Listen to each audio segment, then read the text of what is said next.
Welcome to all of you. आज हम manager economics में लॉ ऑफ रिटर्न्स को आगे बढ़ाएंगे। मैंने आपको पिछली क्लास में पढ़ाया था कि लॉ ऑफ रिटर्न्स क्या होता है, उसके अजम्पशंस क्या क्या होते हैं। तो बेसिकली लॉ ऑफ रिटर्न्स क्या होता है, एक ऐसा आउटपुट और इनपुट के बीच में रिलेशन होता है जो कि आपको क्या बताता है कि आपका प्रोडक्शन लेवल क्या है और आपका जो डिमांड है मार्केट में उस प्रोडक्ट की वो क्या है। उन दोनों के बीच में रिलेशनशिप और साथ ही साथ इनपुट और आउटपुट की कंडीशंस को कौन बताता है, हमारा लॉ ऑफ रिटर्न्स को जो है वो बताता है। आज हम पढ़ेंगे लॉ ऑफ रिटर्न्स के न्यू इंक्रीज रिटर्न्स के स्केल्स के बारे में। जब मैं आपको स्केल्स के बारे में बताना चाहती हूँ या हम जब स्केल्स के बारे में डिस्कस करेंगे तो मैंने आपको पिछली क्लास में बताया था कि लॉ ऑफ रिटर्न जो है वो किससे हम लोग क्लासिफाई या वेरीफाई कर सकते हैं, स्केल्स के थ्रू क्लासिफाई या वेरीफाई जो है वो किया जा सकता है। तो जब मैं स्केल्स की बात करती हूँ या स्केल्स की बात की जाए तो सबसे पहले क्या कौन कौन से स्केल्स जो रहते हैं वो इसमें रहते हैं। फर्स्ट होता है increasing return to scale, second होता है constant return to scale and third is diminishing return to scale. Three types के स्केल्स जो है वो लॉ ऑफ रिटर्न्स में वर्क करते हैं। फर्स्ट है आपका इंक्रीजिंग रिटर्न ऑफ स्केल्स, जब आपका आउटपुट और इनपुट जो है वो इंक्रीज हो रहा है तो उससे किस तरीके से आप जो है उसको क्लासिफाई या मेजर कर सकते हैं।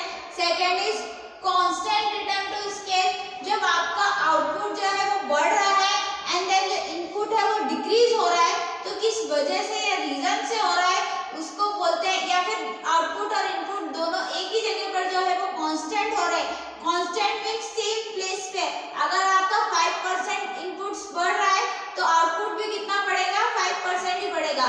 तो ये क्या है, कांस्टेंट है। जब कांस्टेंट की पोजीशंस आ जाती है या कांस्टेंट की स्थिति आ जाती है तो उसको आप स्केल में या लॉ ऑफ रिटर्न में कैसे कैलकुलेट या क्लासिफाई करेंगे उसके बारे में हम डिस्कस करेंगे।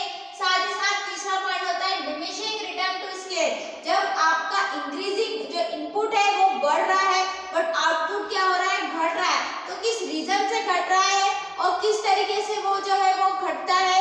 फॉर एग्जांपल अगर आपका इनपुट 5% जो है वो आपने इंक्रीज किया, इनपुट को 5% बढ़ाया एंड देन आउटपुट को क्या किया 10, आपका जो आउटपुट है वो 10% डिक्रीज हो रहा है तो किस वजह से हो रहा है और किस तरीके से वो क्या हो रहा है, डिक्रीज हो रहा है। तो ये सारी चीजें जो है हम इन तीनों स्केल्स के बीच में डिस्कस करेंगे। तो लॉ ऑफ रिटर्न्स में कितने स्केल्स जो है वो वर्क करते हैं, तो 3 स्केल्स जो है वो वर्क करती है। फर्स्ट होता है इंक्रीजिंग, सेकंड होता है constant and third is diminishing. तो 3 लॉ ऑफ रिटर्न्स के अंदर जो आपकी स्केल्स होते हैं वो कितने टाइप्स के होते हैं, 3 टाइप्स के होते हैं। फर्स्ट है, अब इसको हम थोड़ा डिटेल में जानते हैं कि ये स्केल्स जो रहते हैं वो किस तरीके से काम होते हैं। फर्स्ट तो मैंने आपको बता दिया कि लॉ ऑफ रिटर्न्स के अंदर कितने स्केल्स जो है वो होते हैं, 3 टाइप्स की स्केल्स होती है। फर्स्ट है इंक्रीजिंग, सेकंड डिक्रीजिंग या डिमिनिशिंग जिसको आप बोल सकते हो एंड थर्ड इज कांस्टेंट। तो ये 3 तरह की क्या होती है, स्केल्स होती है।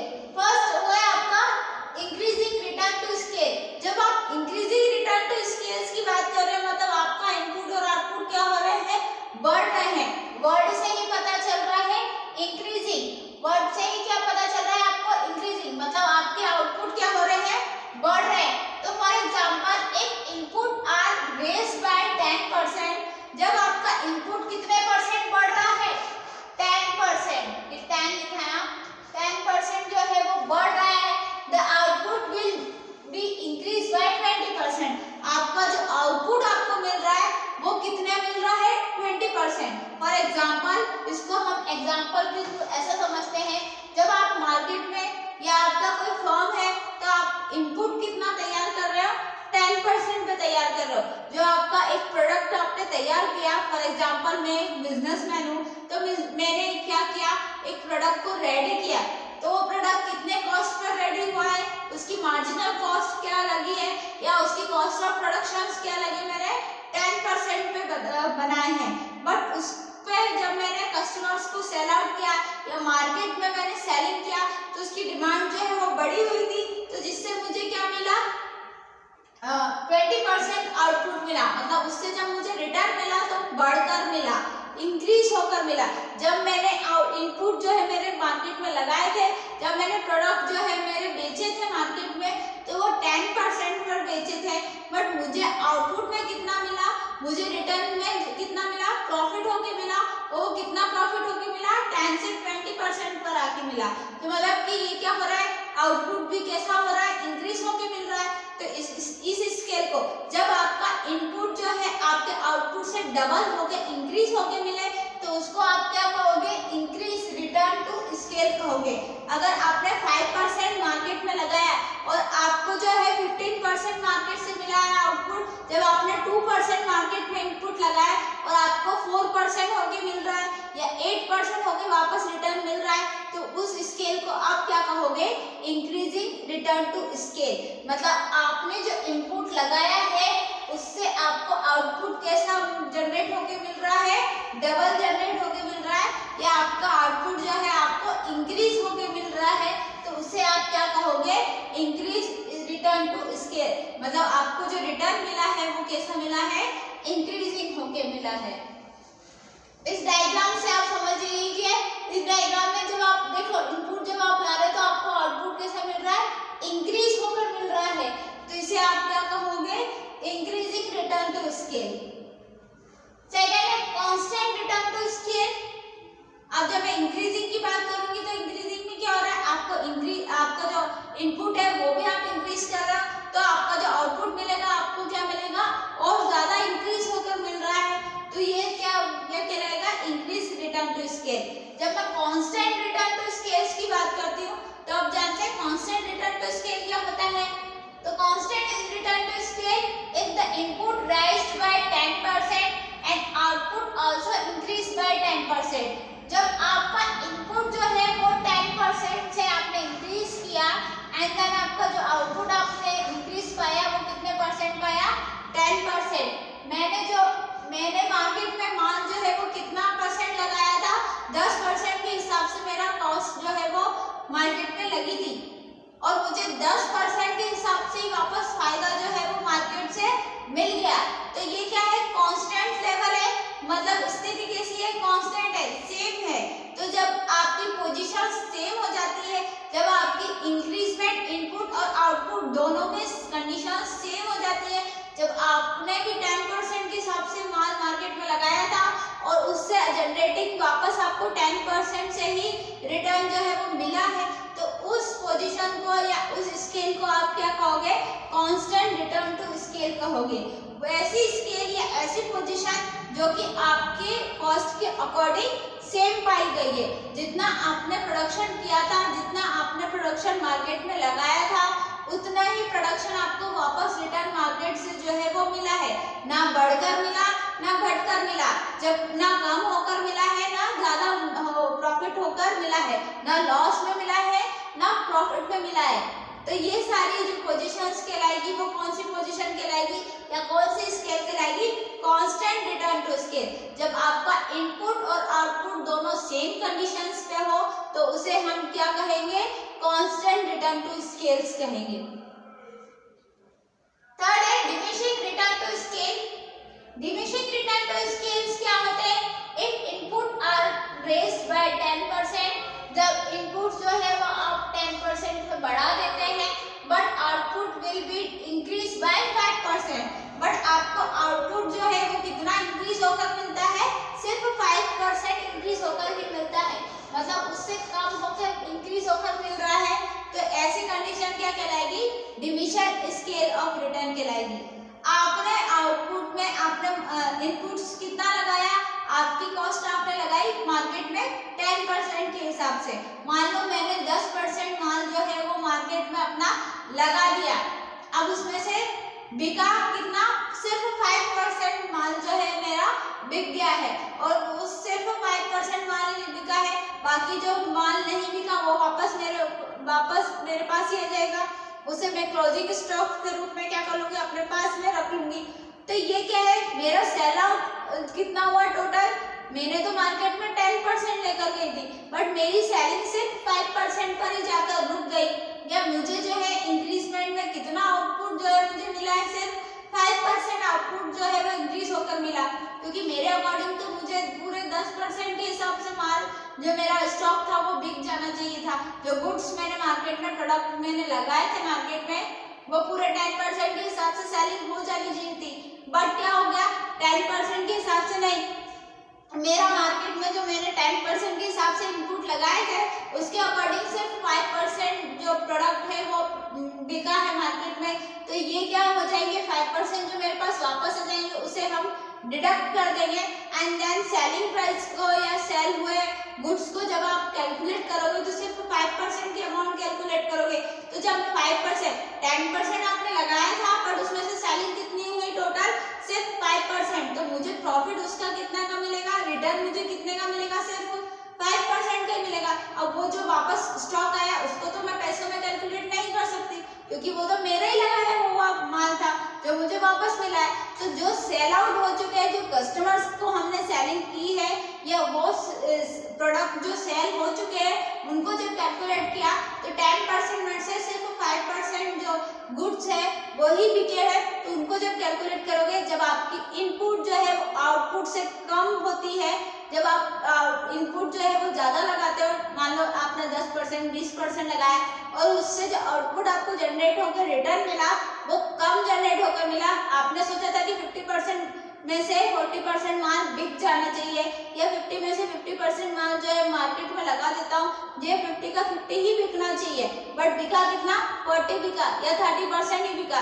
तो बाकी जो बचा हुआ है उसमें से हम क्या करेंगे, वो तो हमारे पास वापस आ जाएंगे, तो उसको तो हम ऐड नहीं करेंगे। जो बिका है 20% या 30% उसको ही हम कैलकुलेट करेंगे।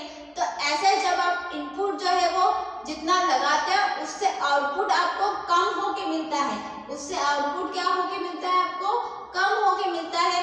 ऐसी सिचुएशन को आप क्या कहोगे, डिमिनिशिंग रिटर्न टू स्केल। ऐसी सिचुएशन जिसमें एज कंपेयर टू इनपुट आपका आउटपुट क्या हो रहा है, कम होके आपको मिल रहा है, उस सिचुएशन को आप क्या कहोगे, डिमिनिशिंग स्केल ऑफ रिटर्न्स कहोगे। तो ये 3 टाइप्स की स्केल्स जो है वो लॉ ऑफ रिटर्न्स में वर्क करती है। इनको डायग्राम्स के थ्रू आप समझ सकते हो। जब आप स्केल ऑफ प्रोडक्शन को कैलकुलेट करने की बारी आती है या स्केल्स ऑफ प्रोडक्शन को आप ऐसे डायग्राम्स के थ्रू या स्केल के थ्रू आपको कैलकुलेट या वैल्यूएबल करने की बारी आती है, तो आप सबसे पहले क्या करोगे, एक ही जो बाउंड्री वाली लाइन है इसको आप कहते हो स्केल ऑफ प्रोडक्शन। ये जो लाइन आपको दिख रही है ये क्या है आपके लिए, ये आपकी स्केल है प्रोडक्शंस की। इसके बाद आपकी मार्जिनल रिटर्न्स, जितना आपने प्रोडक्ट में लगाया है वो क्या कहलाएगी, ये मार्जिनल रिटर्न कहलाएगी। उसके बाद जो आपका इंक्रीजिंग रिटर्न, जब आप जो है पैसा ज्यादा लगा रहे हो, जो आपका इनपुट है वो भी आपका ज्यादा है और आपको आउटपुट कैसा मिल रहा है, बढ़कर ही मिल रहा है, तो वो क्या कहलाएगा, increasing return. Then constant return, जब आप इनपुट और आउटपुट दोनों सेम प्लेस पे है, ये लाइन आपको दिख रही है, दोनों क्या है, सेम प्लेस पे, ये आपने इनपुट लगाया था और आउटपुट आपको इतना मिल रहा है, तो ये क्या आपका इंक्रीजिंग रिटर्न। बट आपको दोनों चीजें इनपुट और आउटपुट जब दोनों सेम प्लेस पर है तो उसे आप क्या कहोगे, कांस्टेंट रिटर्न।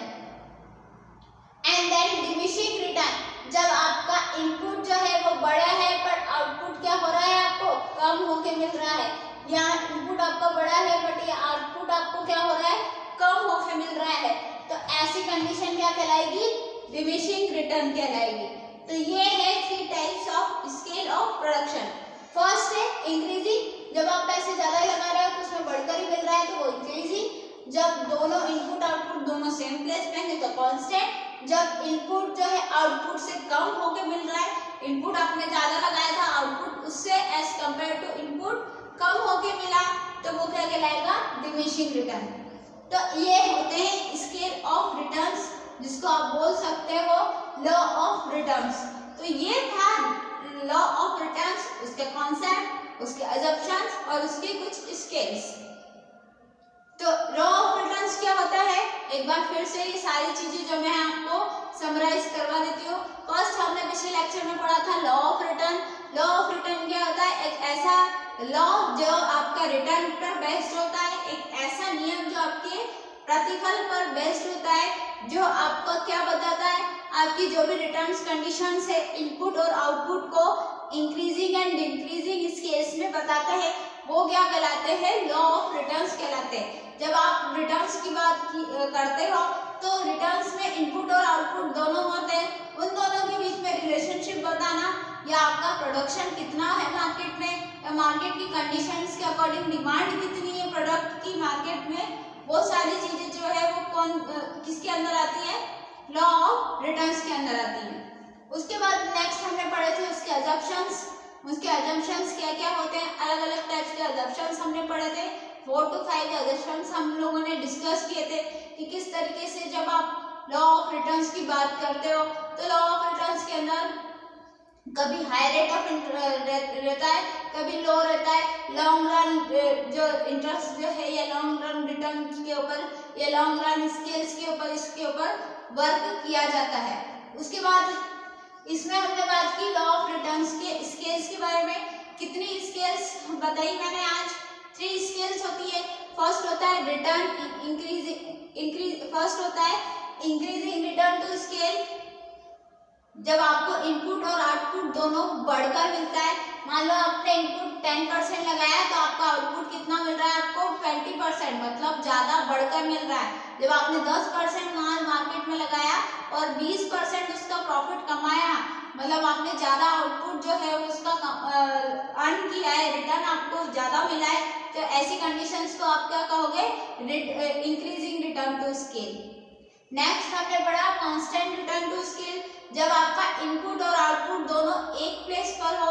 मान लो आपने 10% जो है वो इनपुट लगाया तो आउटपुट भी आपको 10% मिल रहा है। मान लो आपने माल को मार्केट में 5% माल जो है वो मार्केट में सेलिंग करने के लिए लगाया है, तो आपकी जो आउटपुट आपको मिलेगा रिटर्न में, या आपका सिर्फ 5% माल जो है वो पूरी तरीके से बिक गया और उतना ही रिटर्न या उतनी ही कमाई आपने करी है जितना आपका कॉस्ट लगा था। ना आपने प्रॉफिट में कमाया, ना लॉस में कमाया है, ना आपको प्रॉफिट मिला है, ना लॉस मिला है, आपको कांस्टेंट अमाउंट मिली है। जितना में आपने कॉस्ट प्राइस थी आपकी, उतनी ही आपकी सेलिंग प्राइस हुई है, या उतने ही में ही आपका माल जो है वो बिका है।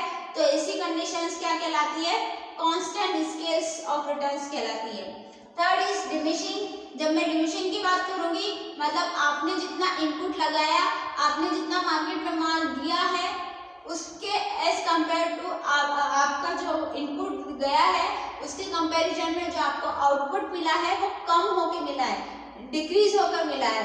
मतलब इंक्रीज तो है but as compare to input output जो आपको कम होके मिला है। मान लो आपने 5% माल जो है वो मार्केट में लगाया, बट उसका आउटपुट रिटर्न आपको कितना मिला, सिर्फ 2% का, सिर्फ 5% में से सिर्फ 2% माल ही आपका क्या हुआ है, बिका है, बाकी का माल वापस आ गया रिटर्न। तो वो जो माल आया है उसे तो हम कैलकुलेट नहीं करेंगे, जो माल बिक चुका है उसे कैलकुलेट करेंगे। तो जब उसे कैलकुलेट किया तो सिर्फ 2% माल का रिटर्न हमें आउटपुट जनरेटिंग हुआ है, उसे आप क्या कहोगे, डिमिनिशिंग रिटर्न्स ऑफ स्केल कहोगे।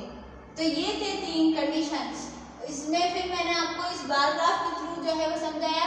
जब स्केल इसको क्या बोला जाता है, स्केल ऑफ प्रोडक्शन, इसको आप कहोगे मार्जिनल रिटर्न। इसमें जब आप आउटपुट इनपुट दोनों बढ़कर मिलते हैं तो इंक्रीजिंग रिटर्न, जब दोनों एक सेम प्लेस पे होते हैं तो कांस्टेंट रिटर्न, जब आपका इनपुट आउटपुट से कम होता है तो वो क्या कहलाता है, डिमिनिशिंग रिटर्न।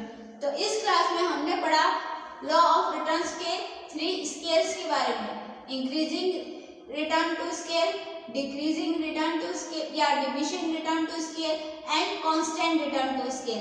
जब आपको इनपुट आउटपुट से बढ़कर मिलता है, जब आउटपुट आपका बढ़कर मिलता है तो इंक्रीजिंग रिटर्न टू स्केल, जब इनपुट आउटपुट दोनों सेम प्लेस पर होते हैं तो कांस्टेंट रिटर्न टू स्केल, और जब आपका इनपुट आउटपुट से कम होता है, जब आपका इनपुट आप जो लगाते हैं उससे कंपैरिजन में आपका जो आउटपुट आपको मिलता है वो कम मिलता है, मिलता तो है, ये तो है, आपको जो है वो इंक्रीजिंग अमाउंट में ही मिलेगा। इंक्रीज कितना हुआ है, सिर्फ 5% इंक्रीज हुआ है। जब आपने 10% माल लगाया, उसमें से 7% जो है वो बिका, 5% ही बिका या 3% ही बिका, पर बिका तो है।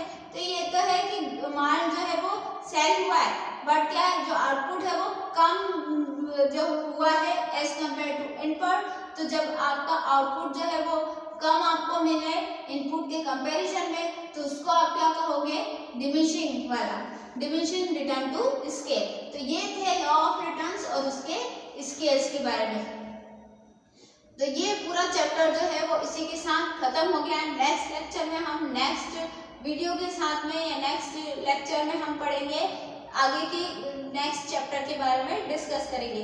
तो ये लॉ ऑफ रिटर्न्स जो है वो पूरी तरीके से कंप्लीट हो चुका है। मैंने आपको लॉ ऑफ रिटर्न्स में कौन कौन से टॉपिक्स या फैक्ट्स जो है बताएं। फर्स्ट, लॉ ऑफ रिटर्न्स होता क्या है। सेकंड, उसके अजम्पशंस क्या क्या होते हैं। थर्ड, उसके स्केल्स क्या क्या होती है। तो 3 स्केल्स होती है, increasing, diminishing and constant. And next is उसके बार ग्राफ के थ्रू उसका स्केल ऑफ प्रोडक्शन आप कैसे कैलकुलेट कर सकते हैं। तो ये था पूरा law of returns. Next class में हम पढ़ेंगे इसके आगे के बारे में, या नेक्स्ट चैप्टर को हम इसमें डिस्कस करेंगे। तो तब तक के लिए thank you so much. Please watch the video and share the link also. Thank you so much.